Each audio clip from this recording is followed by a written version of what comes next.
Welcome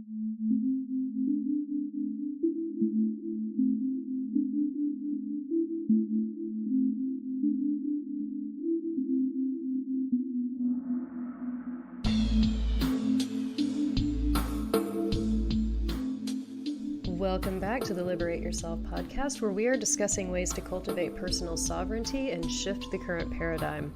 I'm excited to bring you this transmission with Revan of Cosmic Alignment. Revan is an evolutionary astrologer on a mission to help us come into alignment with our soul's trajectory for the benefit of all of humanity.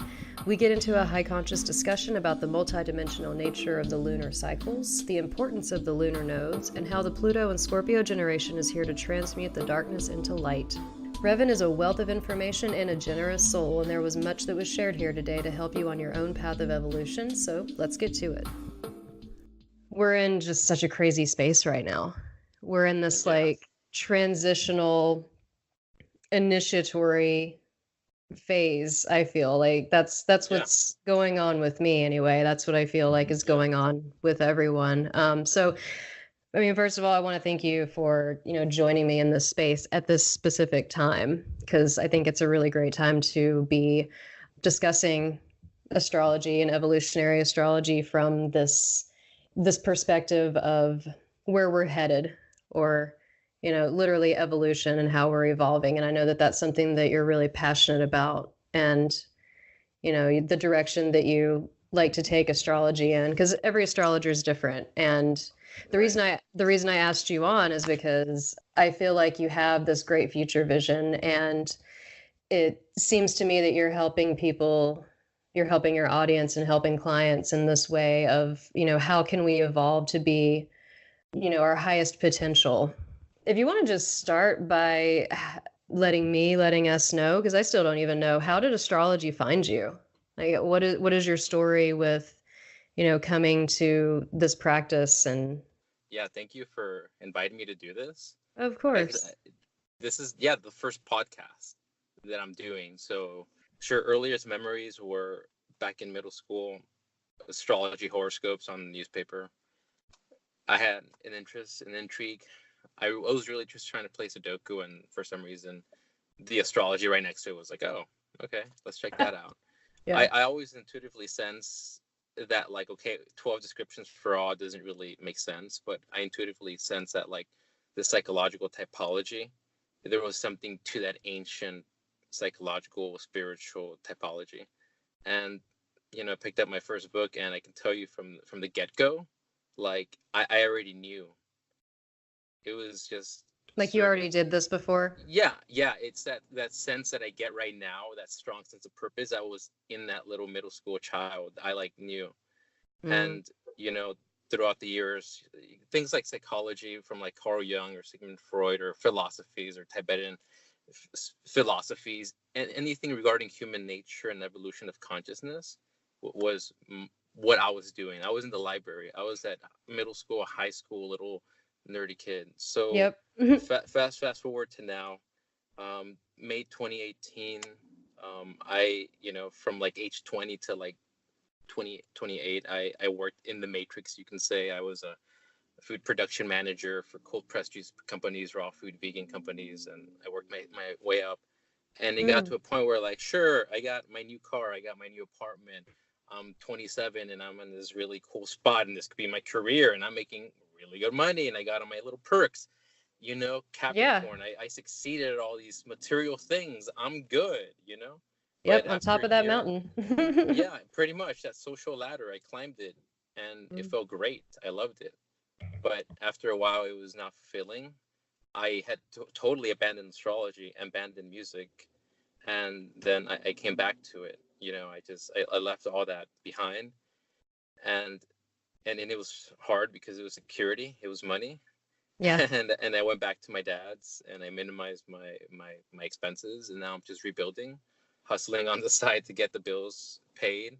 Totally. And building this astrological practice. And before I quit my last job, because I got another job this year, 2019, it compromised. I'm like, all right, I'm gonna take this job for 2 to 3 months because it's not as heavy as the previous one, but because of my background and resume, they're gonna pay me well. Like, you know? Wow. Hmm. So I was like, okay, I'm gonna do it. But after 2 to 3 months, it still sucks you in. And and Yeah, it like I sucks all your energy and your like awareness and your focus and your yeah, attention. Like even yeah, if it's part time, a lot of times yeah, it will just pull your energy that way. yeah. Some people maybe can do the 9 to 5 and then follow their dreams on the side. Hey, maybe they can do that. That's I great. I I can't. I I got sucked in. I just Yeah. couldn't. It's either one or the other for me. It's just I'm being honest with myself. I feel a little guilty because I'm like, I thought I was tough. I thought I could do it. Sorry, man. It's just I'm single minded. I like to do one thing and go all in. So, Hmm. anyways, right before I quit, like I just felt like I've quit before, and then I went back to the Matrix for security reasons. And this is Hmm. all going to make sense as to why I'm going into depth with this. But like right before I quit, I was like, I need to do this for myself. I recorded a video of me telling myself, dude, you're gonna get to a point like you did last time where you quit. You do your thing. You're gonna start getting desperate because your car payment is coming up, and then Uh-huh. you don't want to put all that stress on the astrology. You want to have something else while you Yeah. built this. Hmm. And I recorded a video of me talking to myself, being like, yo, you're gonna do this again, where you're gonna start thinking about going back. Get that, like you're gonna get to this point where Yeah. you feel like your soul is being deprived and you feel dead inside, and you just can't have that. And Hmm. I just broke down, and at the same time I was like, you know what, I need to put my ass on the line. So there's people that follow me and like has seen the journey, and I'm like, you know what, I'm gonna put myself in front of them. I recorded a video, told them I'm about to quit. I'm about to quit. I can't do this, and I broke down. I'm like, I'm dead inside if I'm not living my purpose. Hmm. And this is just, I thought I could compromise. I think my mind tried tricking me into like, or my ego, like, hey, it's okay. It's you can do This is what both. you're supposed to be doing, Yeah, and this is the conventional wisdom yeah, or advice or yeah, whatever. It's all exactly. right, man. This is And that's just like the carrot leading you back into yeah, into the yeah, matrix. yeah. It's a little seduction into the security, or false sense of security, False really. sense, yeah. And I basically resigned. I told everyone. I broke down, and told everybody, like I'm telling you. But it was for me such an emotional, like, I'm gonna do it, but I'm gonna tell everyone. That way it's almost like I'm putting myself on the line like that. And I got like 30 plus replies to my DMs directly from people in the similar experience of like, in my career, in my work life, I'm going through this shift, or have just gone through it, or I'm going through it, where I'm leaving something behind that was placed like an old paradigm, a sense of Yes. security, let's say, like something I just naturally know how to do, or did because my parents, or did just because it's easy and it's available. And it puts me in this, like, I don't know, drone mentality of just like going through the motions and not really activating myself and following my dreams and passions. And I was just like, wow, that was powerful. Like 30 Yes. plus replies. I never get even half of that. I get some replies to my DMs when I share, but Yeah. that was like such a powerful share. And I think something that resonated so much with so many people. And the reason why I went into detail with that is because it segues into like, hey, the astrology in a moment. What's going on? Mm-hmm. Pluto, South Node, Saturn in Capricorn. This Mm-hmm. is this is My God. yeah. This is pretty This much is me. for Yeah, real. yeah, yeah. No, Yeah, it's this is not a drill. This is basically the extreme release, like the floor coming out, dropping out from underneath us. And there's really no going back. Like it's just this extreme initiatory energy. I'm gonna get really graphic, but I feel like we're sort of in the birth canal, yeah, about to be born. Like that's what it yeah, feels like. Coming from 100%. all that is, especially with this extended Mercury season, it's like coming from the all and like I said, this transitional space into the one. Who is the one? Yeah, What is this singular being, the singular voice? What am I doing in the tapestry of life? What does that look like for this being, this who person? am I in the world? Who What's my am I? contribution? What's my Mhm. contribution? Who am I? Who am Yeah. I going to be for myself, but for my community and Yeah. my culture and my society, whatever that means to your individuality. And And this this is new world, Capricorn. this new world that Yeah, we're all like building, I feel like we're finally getting to a place where we're declaring, because what I felt like you did was this powerful declaration. And that's where it starts, right? That's what Aries Yeah. season is really great for. It's what Aries energy is. I am. Yeah. Finish that statement, you know? Yeah. And then we go from there. I mean, in terms of the astrology for now, Yeah. all of 2019, Pluto, South Node, Saturn, Capricorn. I think that's the universal theme that we're all sensing in our careers, in our profession, in their life paths. And in relation to this particular new moon, um, I actually, this is a perfect time to do this because I just did like this in-depth, like new moon to full moon, like whole, like let's see what's going on through the whole thing. And basically what we got is we got the sun and moon in 15th degree of Aries on Friday, the 5th of April, right? And it doesn't create an exact 90-degree squares with Yeah. both lunar nodes, not exactly, but it is very loose. Is very And close. Yeah. exactly. And by the time we get to the full moon, we have that grand square. So so the sun is still in Aries, 29th degree. The moon is still in Libra, 29th degree. Yeah, 4 degrees of an orb of a complete square with the lunar nodes. But because it's the lunar nodes, because it's these cardinal signs, and because they just hit a square like a few days prior, I just feel like that energy. Yeah, that sun in Aries, that like personal identity and discovering something new about yourself, following a new instinct, following a new urge, an impulse, something instinctive that's not very self-defined yet. Following that new little impulse, I think is the theme for now, for this moment. And I think it's squaring these two lunar nodes because through like I study evolutionary astrology. The teacher is Jeffrey Wolf Green. To him, whenever any planets are in between the lunar nodes, his imagery is they're on the fence. It's literally like you're looking at your south node, the past, the career past, this false sense of security, the old paradigm and everything it offers, because it does offer us something, a sense of security, but also stagnance and inertia and non-growth. But there's also this evolutionary path available to us, and right now it's in Cancer. So we're developing this, attunement with our inner child, with the family, with that inner sensitive area, becoming more attuned with that, our natural cycles. So it's like that sun in Aries. Who am I? Who am I establishing? Am I the lower ego, or am I in touch with the higher self? It is like looking at the crossroads in between these two. And at the full moon, we see that. And I think this grand squares are one challenging, but because it's lighting up each direction and each element, it's an opportunity for balance if we use it right. And look at where the moon is at, Libra. Also emphasizing, yo guys, let's learn some balance between Aries, independence, freedom, do you, and follow your voice, but also Libra, be mindful of your partnerships, your relationships that you have a responsibility to in your life, so that you have this equilibrium and you're not too either or. And that is also sitting in between the crossroads of our evolutionary path, this developing and attunement with our own inner child, our families, and also a whole reestablishing of who we are in the world, our careers, our professions, how we seek security and income and finances.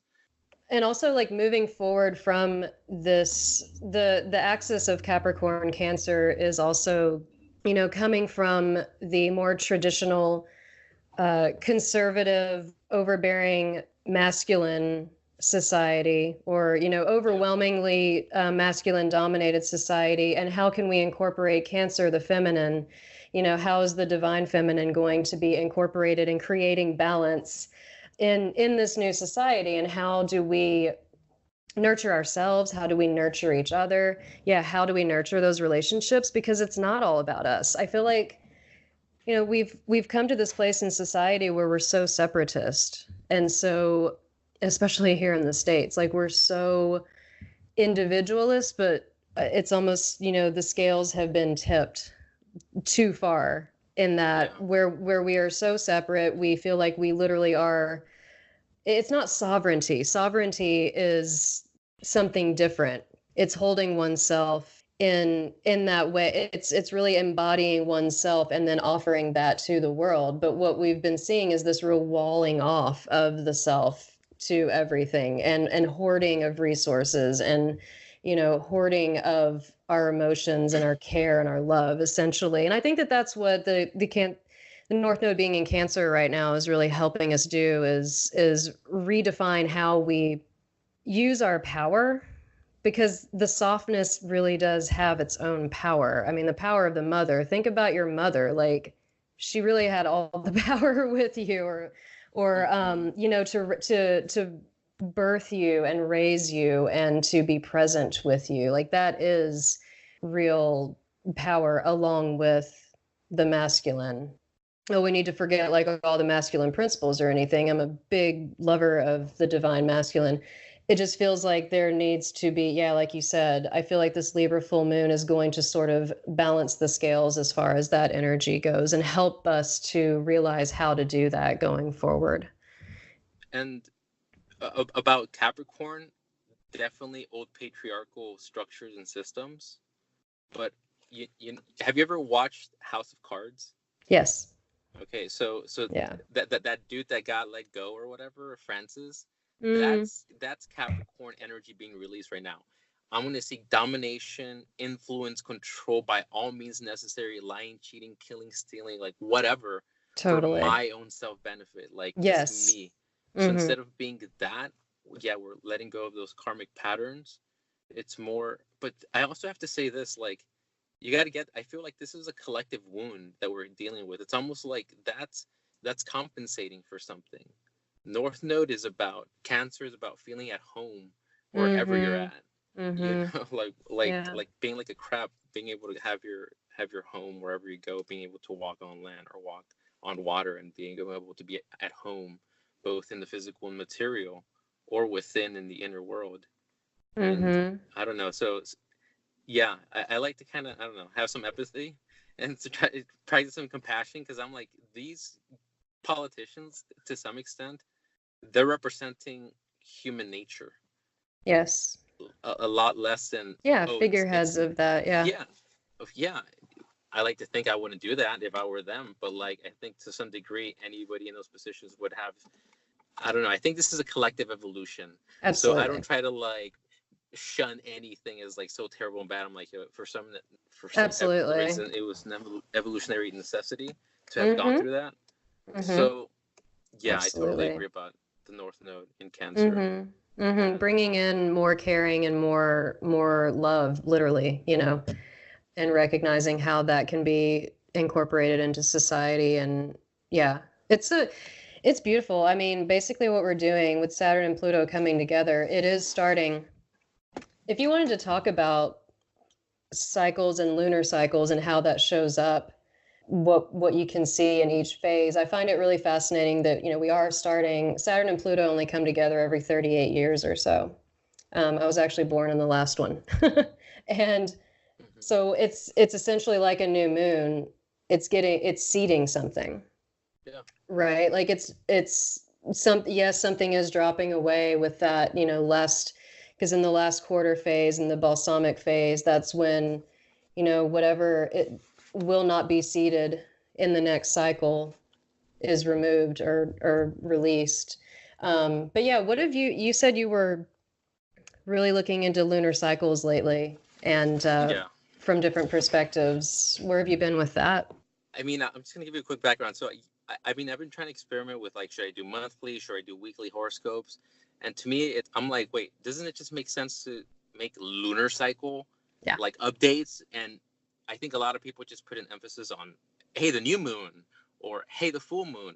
But hey, isn't this a complete story with a beginning, middle, and end? So like, let's get into that instead of like, yo, this is a new moon, like it exists within a vacuum, or then tell you about the full moon when it comes. So this is the whole point of getting into that.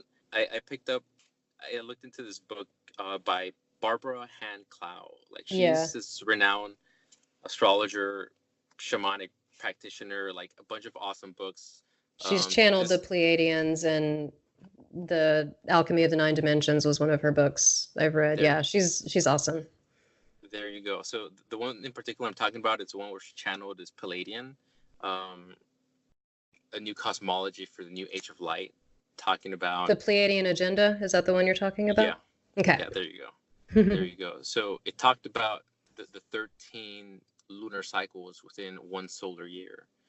And it was referencing this vision she received of souls incarnating, but based on where the lunar nodes were at in the fetus.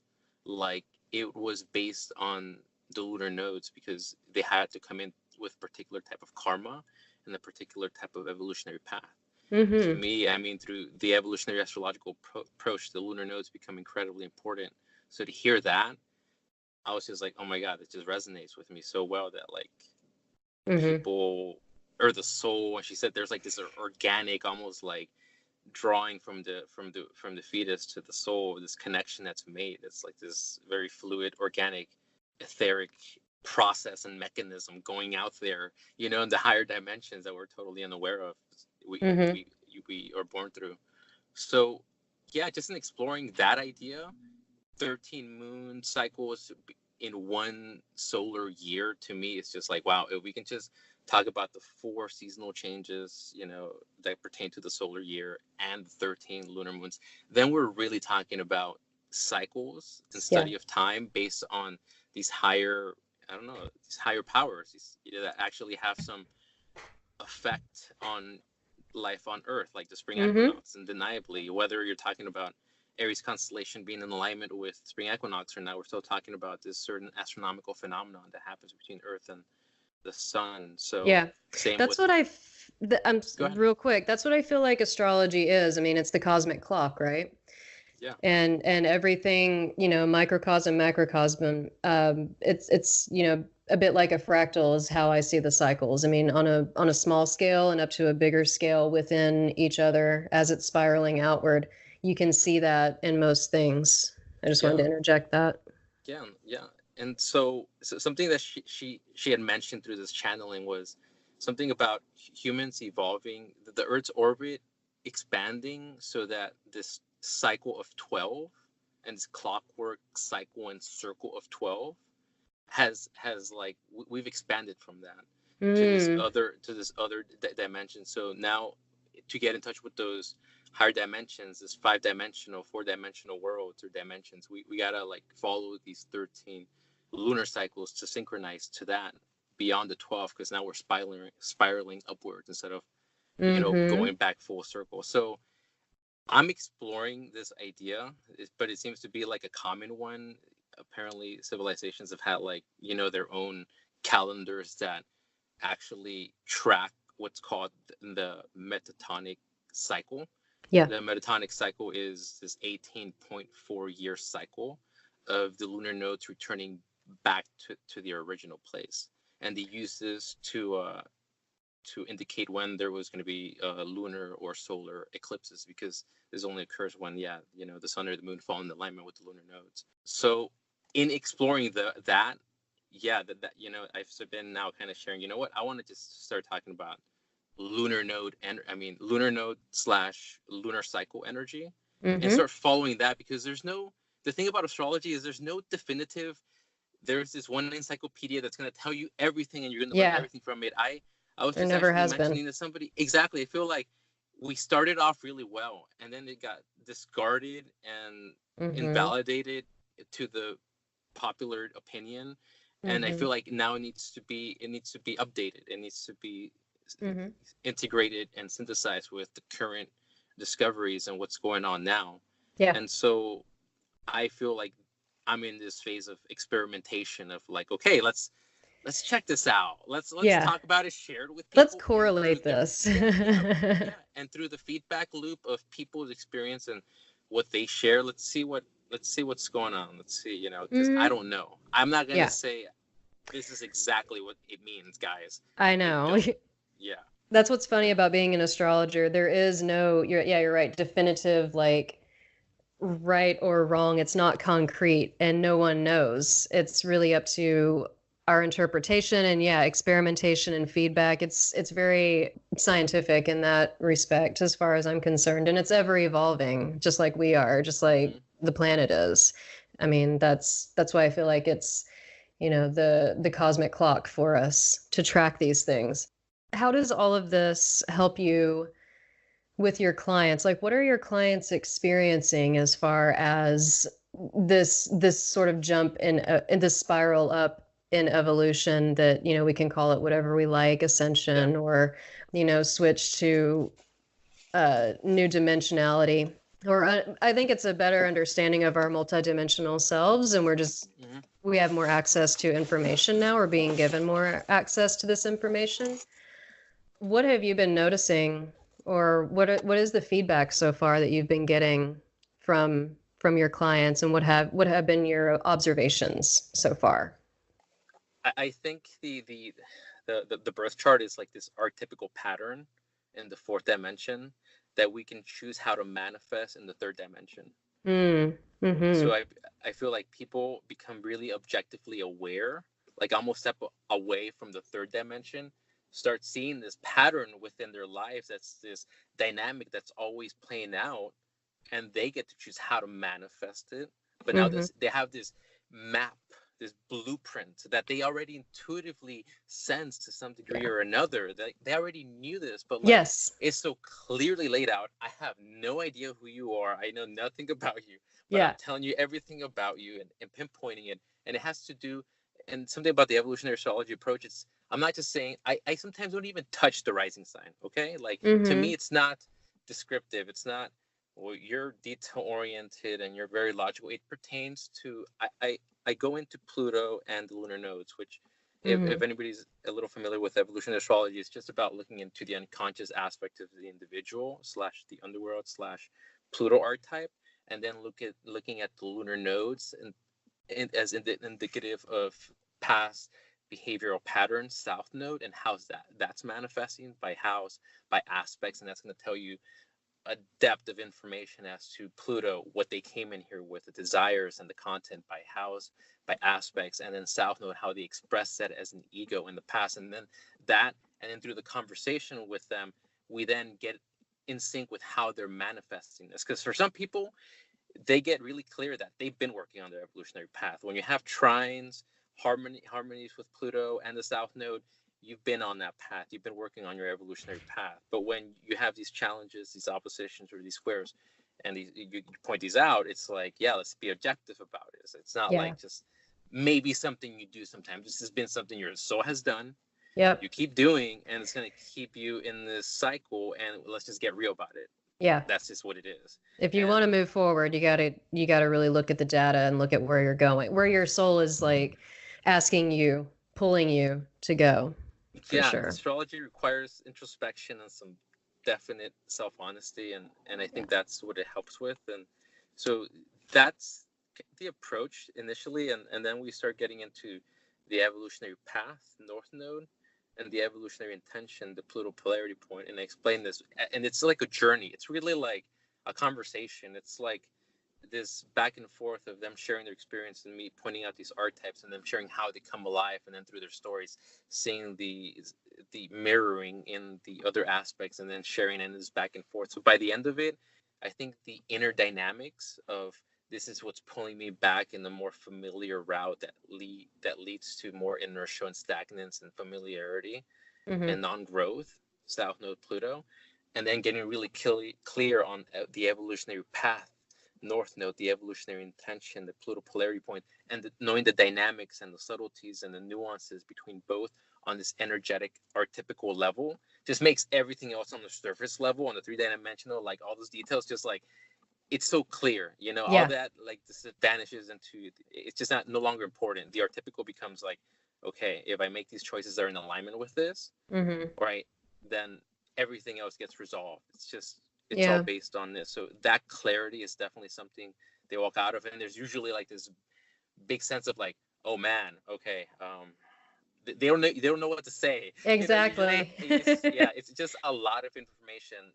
So by the end of it, it's just kind of like, oh my god, thank you. Okay, so then I'll send them their audio files via email so that they can reference it, because I know it's a lot. They can reference it to it later, and then the process really if you're serious about it, it's more you really have to like dive into the depths, especially with Pluto. That's what Pluto does. I feel like it definitely has to be an organic conversation, because the same chart won't be expressed even in the same person throughout their whole life.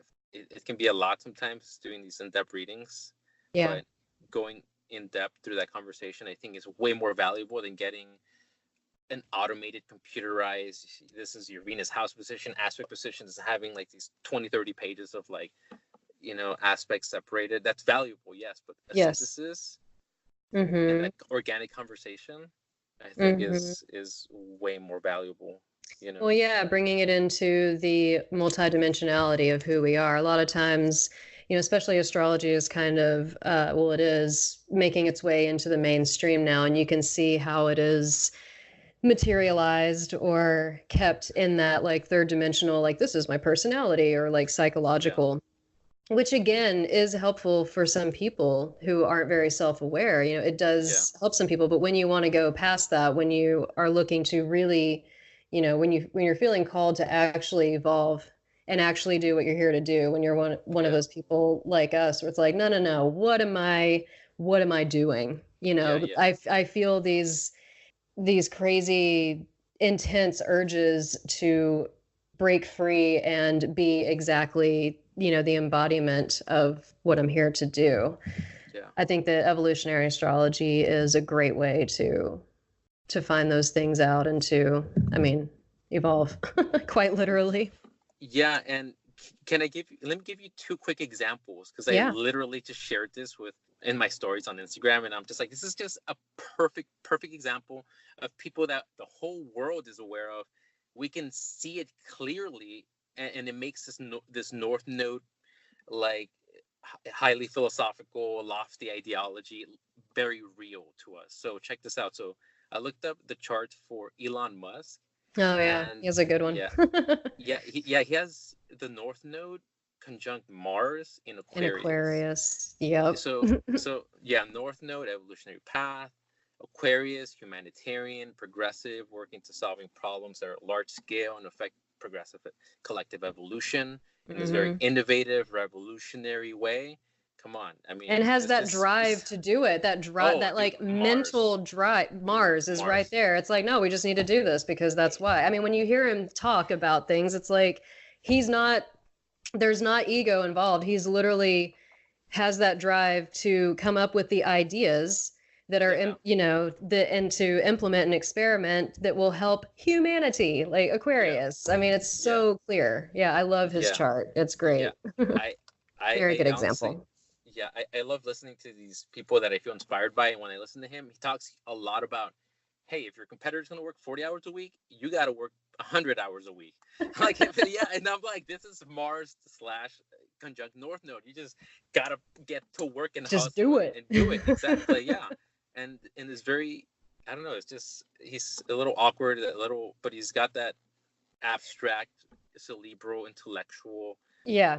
But you um, can tell, like, so Aquarius. South Node Leo, you can tell that he's, because I feel like, the South Node, you can bring those patterns with you. Like, you're not going to Yeah. lose them. They're so Oh, ingrained. And so exactly. he's okay with Exactly. being on stage. He's okay Oh with the yeah. spotlight being Yeah. on him. He doesn't Yeah. care that much, I don't think. Exactly. But he can play Exactly. that role of like, Yeah. he can perform, Yeah. when need be and Yeah. present. He is definitely shining and feels and looks comfortable in that.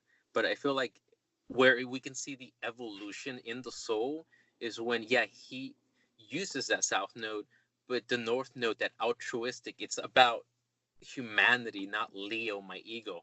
Yeah. Look at me and how cool I am. It's like, no, forget it. It's like, it's like Yeah. the collective good is more the, Yeah. the on the spotlight. So I think Like if that's he where you were kind of trying see to that. be, if he were trying to be an actor, his Yeah, life would just be this like yeah, weird propulsion of going yeah, nowhere, yeah. Probably be a lot of frustration, Yeah. and a lot of non-growth, and evolution wouldn't need him. And I think this is another one of my points. Like I think when people work towards their north node, if you entertain this idea that we're all part of the one, that are all extensions of source, then Mhm. doesn't it follow that us following our own evolutionary path, our own alignment with a higher power is quite literally like the one Make the source? entire cycle work Yeah, together. yeah, Yeah. I yeah, didn't mean yeah, to cut you off. exactly. It's manifesting through us. We're literally in alignment with the higher, where we're participating and engaging in collective evolution. So wouldn't source power, whatever you want to call it, work to support us in that? And I feel like when I see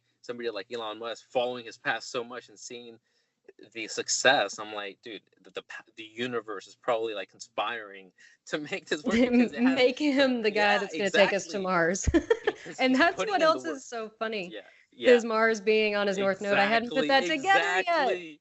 I know. I'm like, he's literally trying to take us to Mars. What? Like, dude. How funny. Does he know this? I've seen the shirt of him, like it says "Occupy Mars." I'm like, with North in Mars. This is just so funny. Like, You can't make this shit up. You just I can't. know, exactly. You can't make up his birthday. Come on. Even No. if you change his time of birth, or I don't even entertain the time, just based on the day. I mean, you're not. Yeah. That's not gonna change. North Node Right. in Aquarius. Come on, go Google it, and tell me that doesn't describe who the world knows as Elon Musk. Come on. Right. And something else is that North Node and Mars conjunction in Aquarius is trining Venus in Gemini.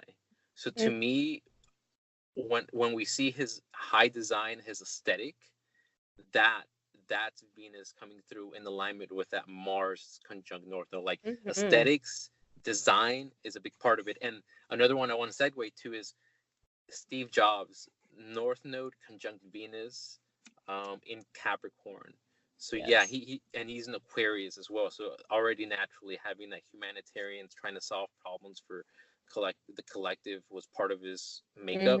But that North Node in Venus in Capricorn, I think, is what made him want to create products that are one, functional and practical, but also very aesthetically pleasing. Like just high design. It was a huge part of probably his drive, you know. And right. That feeling of like the physical, because Capricorn Earth, the physical object and the beauty that we derive from, like the sensory pleasure that we derive from this like physical beautiful object. Yeah, for sure. Yeah. And it being for, connecting all of humanity essentially, like, and being for the good of the collective. Yeah. Yeah, so that's how I see like the North Node coming alive in these two figureheads that we are all completely aware of, and seeing it so like clearly in their legacy, who we know them to be. So yeah, this is practical.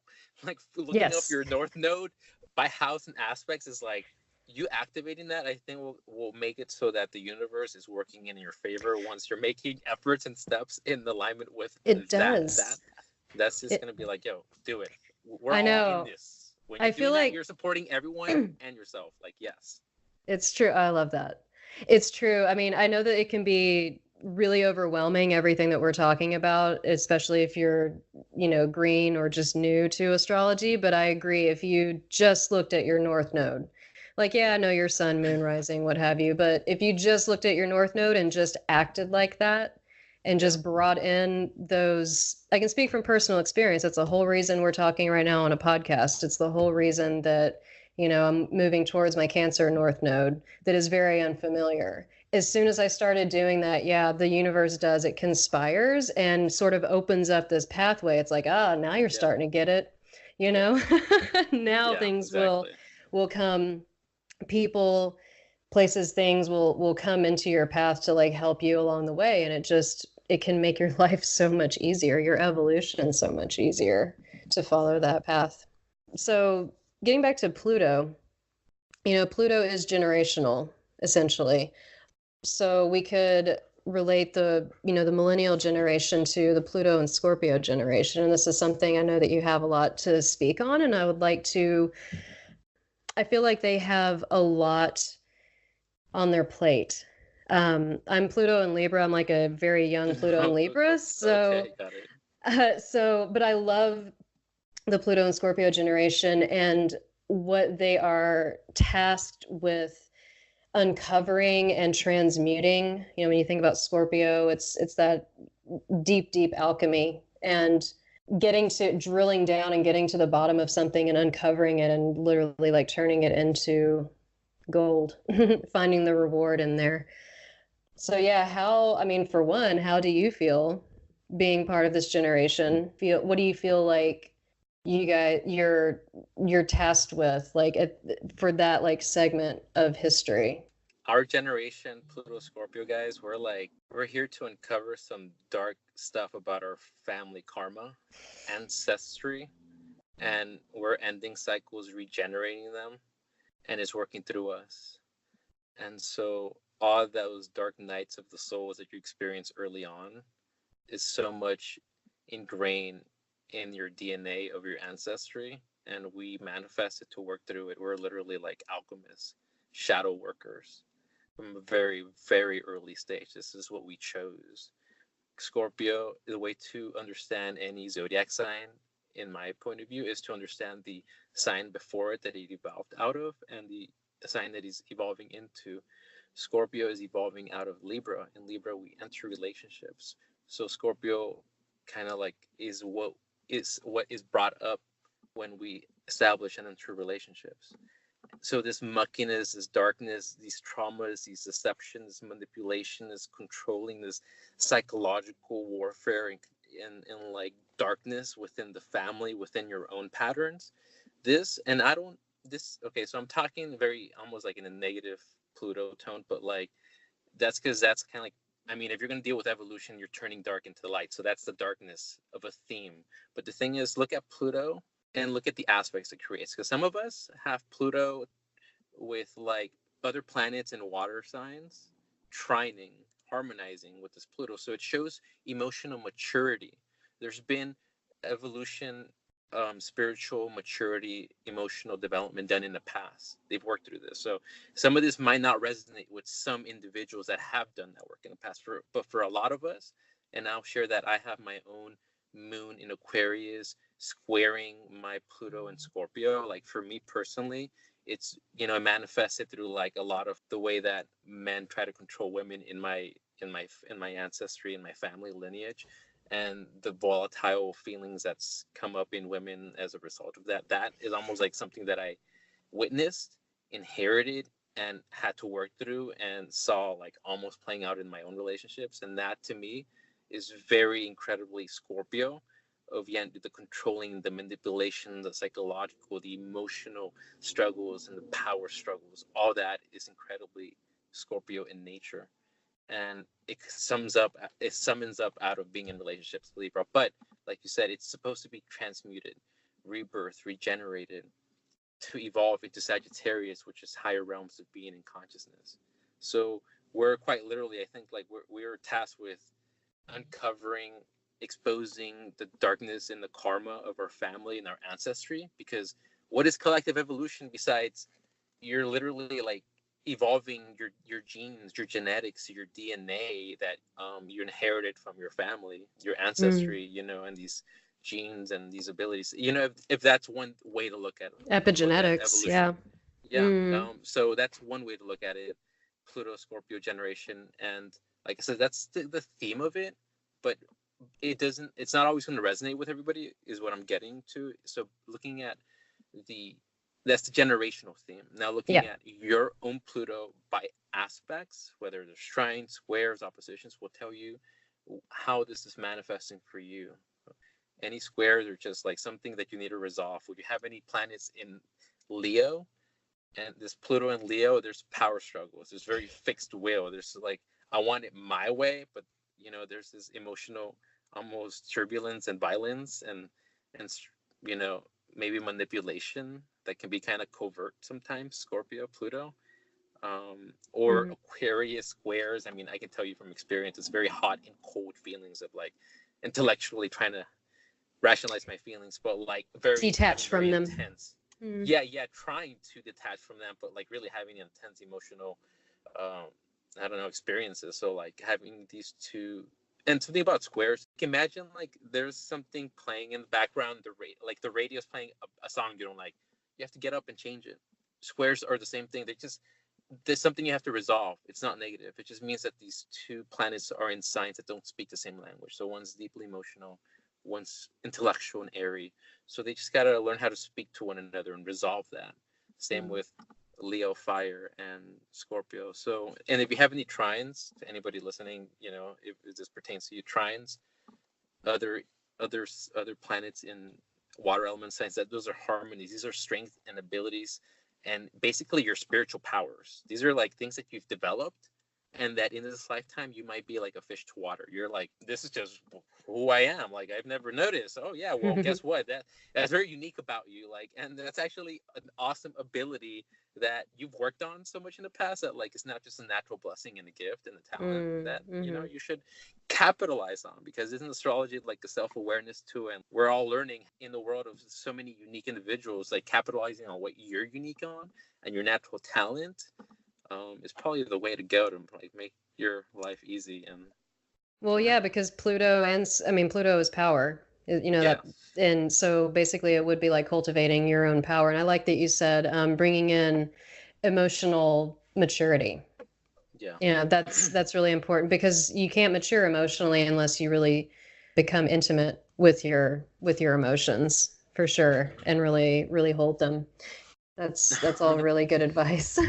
it's deep stuff, man. And I Yeah. wanted to share my own darkness, and I also sharing this in my own stories on Instagram. I've always gotten good feedback because it makes this stuff real. It's not like abstract and conceptual. It's like, holy, oh damn, like the thing with Steve Jobs and Elon Musk. It's like, oh, look at that. It's like, so we can see it. You look at your iPod. Look at your iPhone. Look at your Yeah. MacBook. That is literally beauty manifested in form through this man that had that evolutionary path and sensed it, and look at what manifested out of it because he followed that.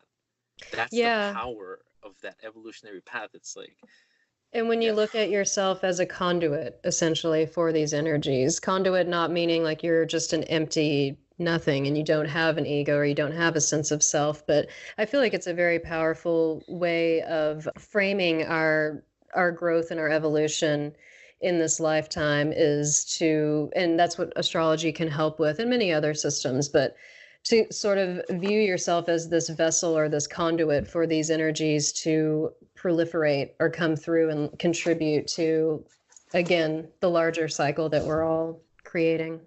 and if if I'm not crazy and delusional, I feel that, imagine this, like if we're becoming this self-aware of who we are and we can help others, doesn't it follow that, I don't know, all of us becoming that self-aware, activating ourselves, and then extending that to, as communities, as cultures, as countries, as nations, as a community of, as a Hmm. planet, being able to be Absolutely. that self-aware. And what's beautiful about astrology is you can fast forward into the cycles.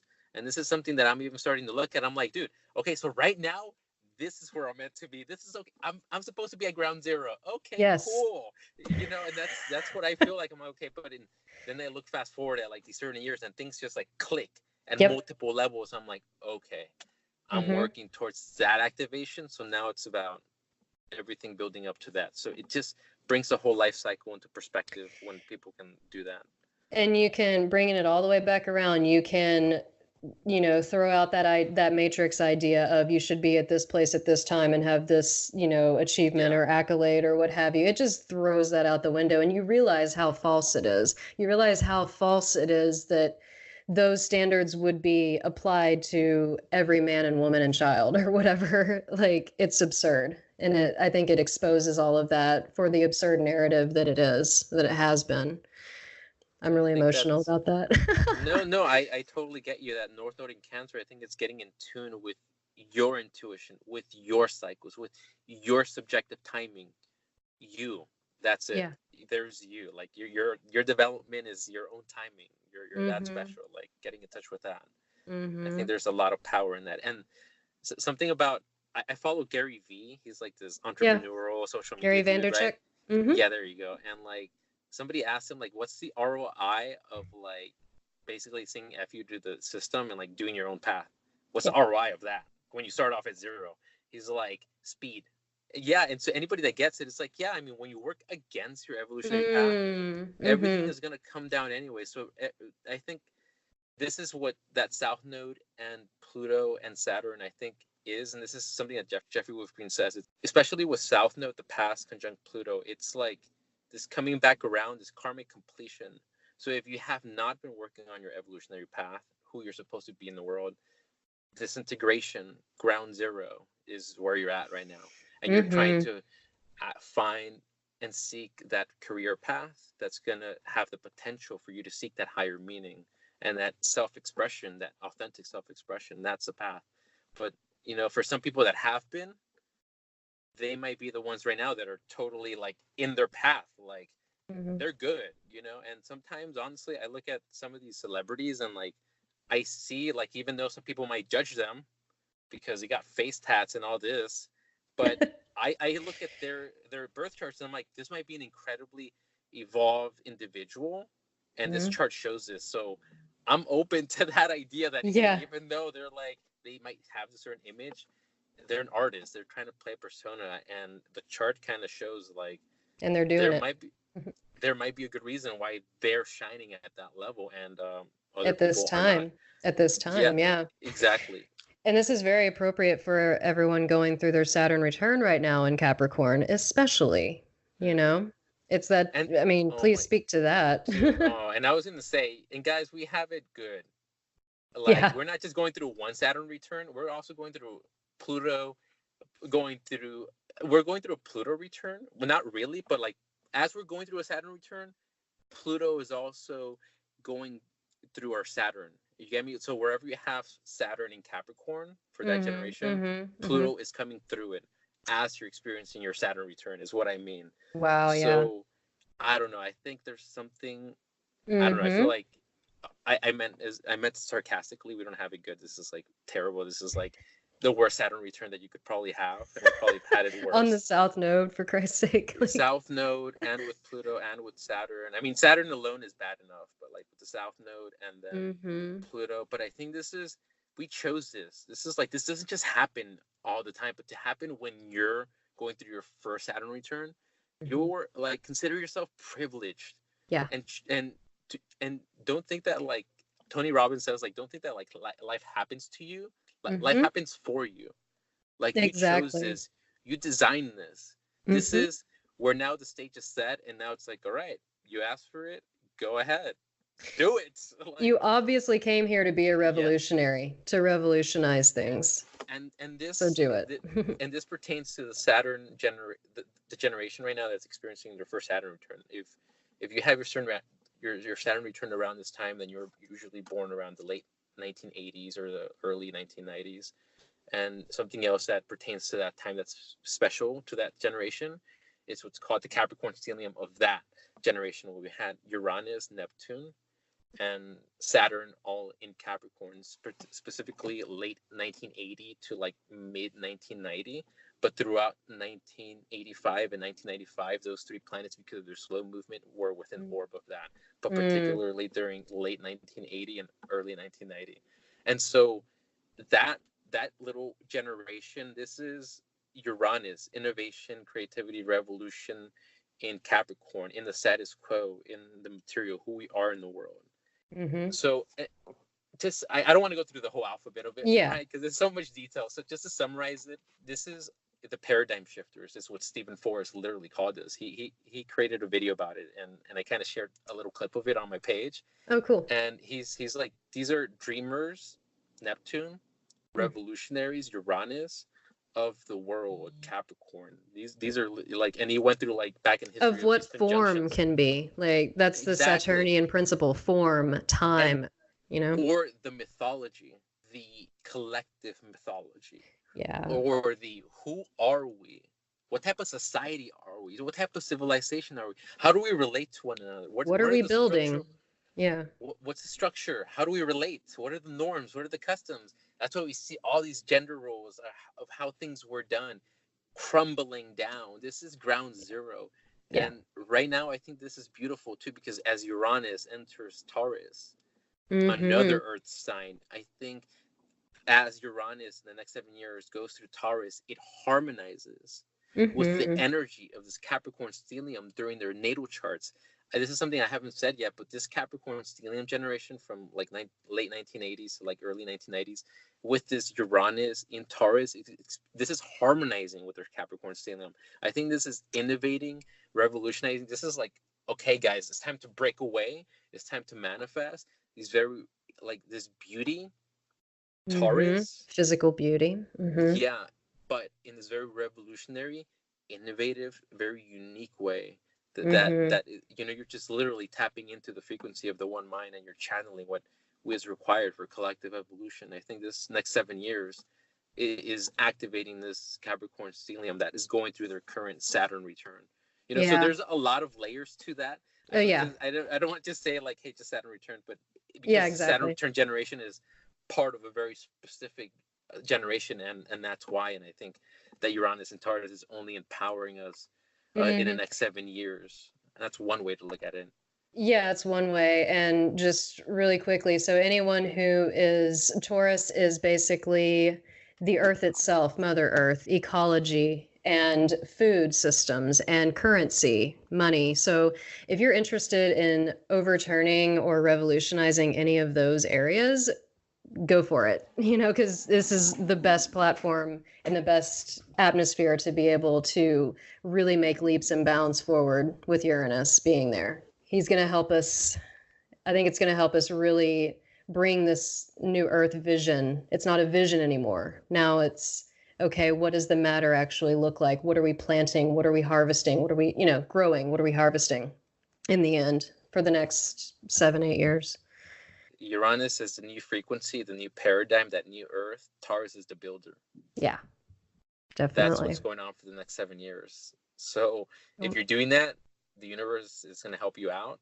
And I think working with that energy of looking where Uranus is at in Taurus and how it might be aspecting your planets, I think is the way to kind of like go even deeper if you're into that and want to like know how to really work with that individual energy in your own magnetic field.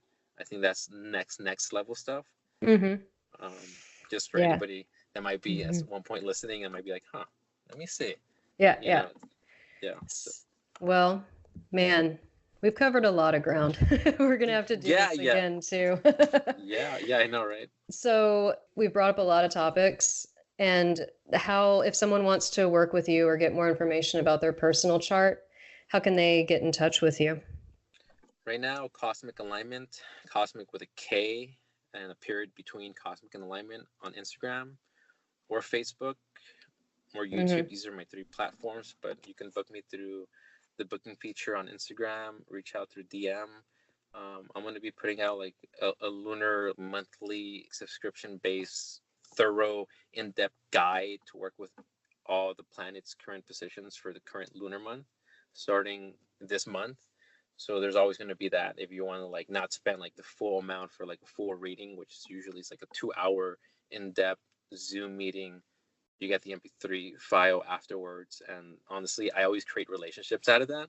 Yeah. And then people are, we're always just back and forth, and they get a lot more astrological stuff even after that. And to me, it's more about the relationships and building the community over the X amount of time for X amount of money. And like, if you want 1 more minute, then it's X amount. It's like, to me, like, exactly. No, this is not a psychic hotline. yeah.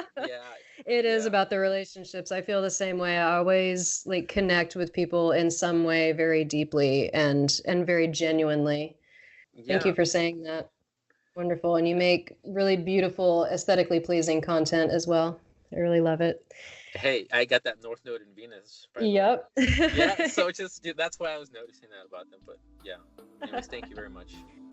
Wow, I was enlivened by this conversation, and I hope you are as well. To connect with Revan online, check out cosmicalignment.com, that's with a K, or find him on Instagram at Cosmic Alignment. If this is the kind of conversation you're craving in these transitional times, there's a way to join others like you in salon-style group gatherings online. I want to announce the launch of what I'm calling Liberation Wellspring. I wanted to create a sacred space online where small groups of us doing this work of self-becoming can gather to compare notes and share our stories with others who are speaking the same language.